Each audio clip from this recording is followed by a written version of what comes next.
कोई अफसोस करता है, कोई कमजोर करता है। दवा कोई नहीं देता, सवाल बेजोर करता है।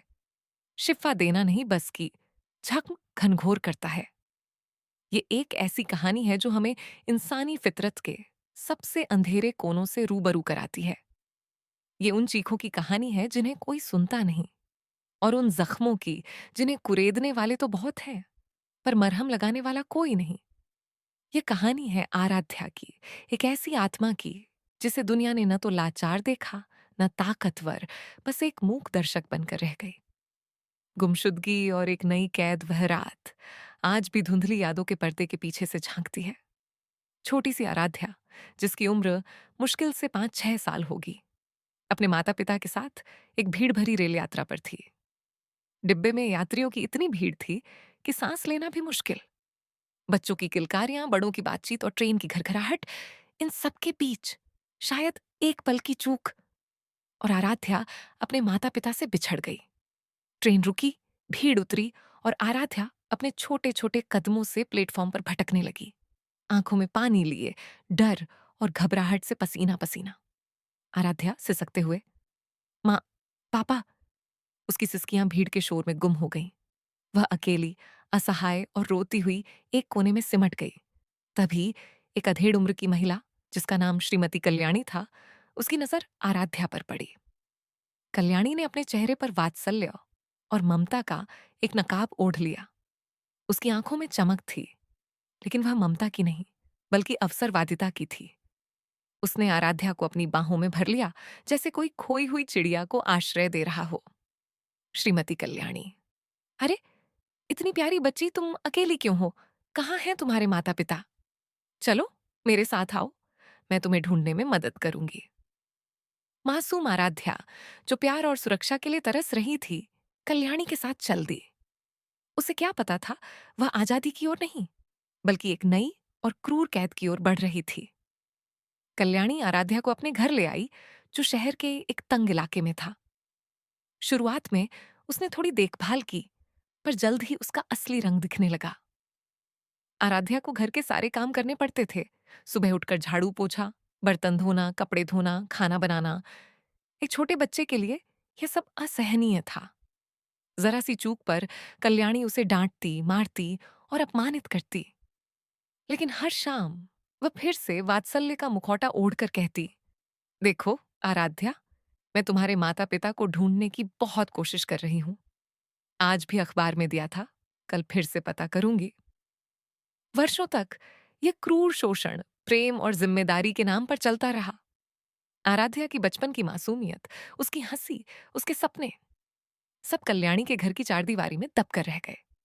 उसका शरीर पतला और कमजोर होता गया, और उसकी आंखें हमेशा डर और सवाल से भरी रहती थीं। लगाकर उड़ गया। आराध्या अब बालिग हो चुकी थी, लगभग 18 साल की। उसके शरीर पर अनगिनत जख्मों के निशान थे, जो कल्याणी की क्रूरता की गवाही दे रहे थे।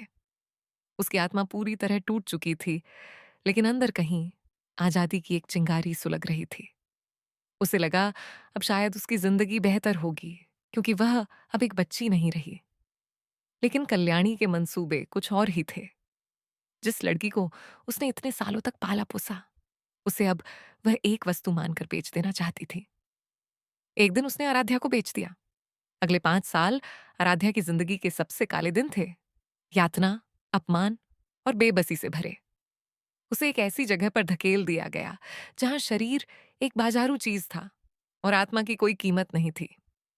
आराध्या, मन ही मन, कांपती हुई आवाज में, मुझे यहां से निकलना होगा, मुझे ये सब नहीं चाहिए। उसके पास तरह तरह के लोग आते थे। कोई उसकी कहानी सुनता तो कोई दया का दिखावा करता, कोई सांत्वना के 2 शब्द कहता, तो कोई तुम्हारे साथ बहुत बुरा हुआ कहकर निकल जाता। उनकी दिलचस्पी केवल मनोरंजन या गपशप तक सीमित रहती।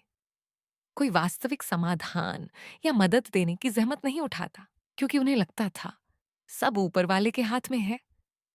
वे उसके जख्मों को कुरेदते, उसकी आंखों में आंसू देखकर संतुष्ट हो जाते और फिर अपने रास्ते चले जाते। इन 5 वर्षों को आराध्या ने किसी तरह रोते बिलखते और हाँ को ना कहने की हिम्मत करते हुए बिताया। उसकी आत्मा हर दिन मरती थी, लेकिन उसके भीतर कहीं आजादी की वो छोटी सी चिंगारी अब एक आग का रूप ले रही थी। एक अंधेरी तूफानी रात को उसने भागने का फैसला किया। उसने हिम्मत जुटाई, दरवाजा खोला और उस नरक से निकल भागी। वह दौड़ती रही, पीछे मुड़कर नहीं देखा। उसके पैर लहूलुहान हो चुके थे, लेकिन उसकी आंखों में अब केवल एक ही लक्ष्य था।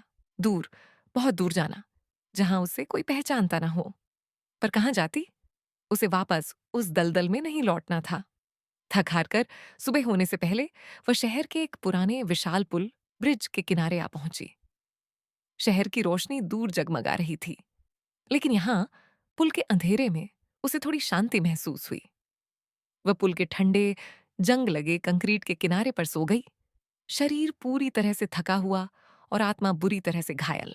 विश्वासघात की चरम सीमा। रात का दूसरा पहर था, जब पुल पर कोई आवाज आ ही नहीं थी। आराध्या गहरी नींद में थी। शायद पहली बार इतने सालों में इतनी शांति से सो पाई थी। तभी उसके पास कुछ लड़कों के कदमों की आहट सुनाई दी। विश्वासघात की चरम सीमा। रात का दूसरा पहर था, जब पुल पर कोई आवाज आ ही नहीं थी। आराध्या गहरी नींद में थी। शायद पहली बार इतने सालों में इतनी शांति से सो पाई थी। तभी उसके पास कुछ लड़कों के कदमों की आहट सुनाई दी। आराध्या हड़बड़ाकर उठी। डर फिर से उसकी आंखों में आ गया। लड़का एक थोड़ा दोस्ताना लहजे में, अरे बहन, क्या हुआ? इतनी रात को अकेली क्यों हो? ये लो, खाना खा लो। उन्होंने उसे कुछ रोटियां या ब्रेड दी। आराध्या ने डरकर मना कर दिया। लड़का, अरे खा लो, हम जा रहे हैं, हमें कुछ नहीं चाहिए। इतना कहकर वे लड़के थोड़ी दूरी पर खड़े होकर उसे देखने लगे, जैसे उसे विश्वास दिला रहे हों कि वे चले गए हैं। आराध्या भूख से बेहाल थी। उसने धीरे से खाना उठाया और खाने लगी। उस समय उसे मानवीय स्पर्श और दयालुता के लिए तरस रही थी। जब उसने खाना खा लिया तो वे लड़के वापस आए और पानी का प्रस्ताव दिया। लड़का, बहन, पानी चाहिए? आराध्या, जो थोड़ी सहज हो गई थी, अपने भीतर की आवाज को अनसुना करके हाँ कह दिया। उसने सोचा शायद ये लोग वाकई मददगार हैं। वे लड़के उसके पास आए। उनकी आंखों में कुछ और ही था, जिसे आराध्या अपनी मासूमियत में भांप न पाई।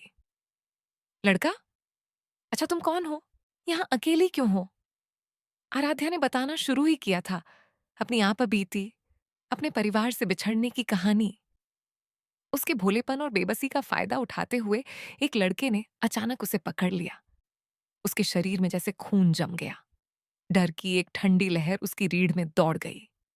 नाम, आंखों में डर सिसकते हुए, छोड़ो मुझे। लेकिन वे नहीं रुके। उन्होंने उसके साथ बदतमीजी शुरू कर दी। आराध्या चीखी, चिल्लाई, खुद को बचाने की पूरी कोशिश की। उसने संघर्ष किया, उनसे दूर भागने की कोशिश की, मगर संतुलन खो बैठी। उस अंधेरी रात में वह पुल के किनारे से नीचे गिर गई। अंधेरे अथाह में, एक अनकही चीख के साथ। मूक चीख और दुनिया की उदासीनता। समय बीतता है, कितने महीने, कितने साल, कोई नहीं जानता। आज वही पुल है, वही शहर, वही रास्ते और वही आराध्या है। लेकिन अब उसकी आंखों में वो पुराना डर या पीड़ा नहीं है। अब उसके चेहरे पर कोई पहचान नहीं है, बस एक गहरा खालीपन है। उसकी याददाश्त जा चुकी है। वह उस पुल के किनारे बैठी है, जहां उसने इतने दुख झेले थे, एक फटे हुए कटोरे के साथ, भीख मांगती हुई। उसकी आंखों में अब कोई सवाल नहीं, कोई भावना नहीं। वह एक जीवित मूर्ति है, जिसकी आत्मा बहुत पहले मर चुकी है। लोग आते हैं, कोई दया का दिखावा करके भीख देता है, अपने सामाजिक कर्तव्य का निर्वाह करता है। कोई अंधेरे में खाना देने के बहाने उसका शोषण करता है, क्योंकि उसे पता है कि आराध्या अब पलटकर जवाब नहीं देगी, कुछ याद नहीं रखेगी। कुछ लोग फुसफुसा रहे हैं, बेचारी, क्या हालत हो गई है। आजकल एक नया चलन है, कुछ लोग सोशल मीडिया व्यूज और लाइक्स बटोरने के लिए कैमरे लेकर उसके पास आते हैं। वे उससे बात करने की कोशिश करते हैं, उसकी कहानी को वायरल करना चाहते हैं। व्लॉगर कैमरे की तरफ देखकर आराध्या से, दोस्तों, इस बेचारी को देखिए, अपनी याददाश्त खो चुकी है। अगर आप इसकी मदद करना चाहते हैं तो इस वीडियो को शेयर करें, लाइक करें। लेकिन वास्तविक मदद, स्थायी समाधान कोई नहीं देता।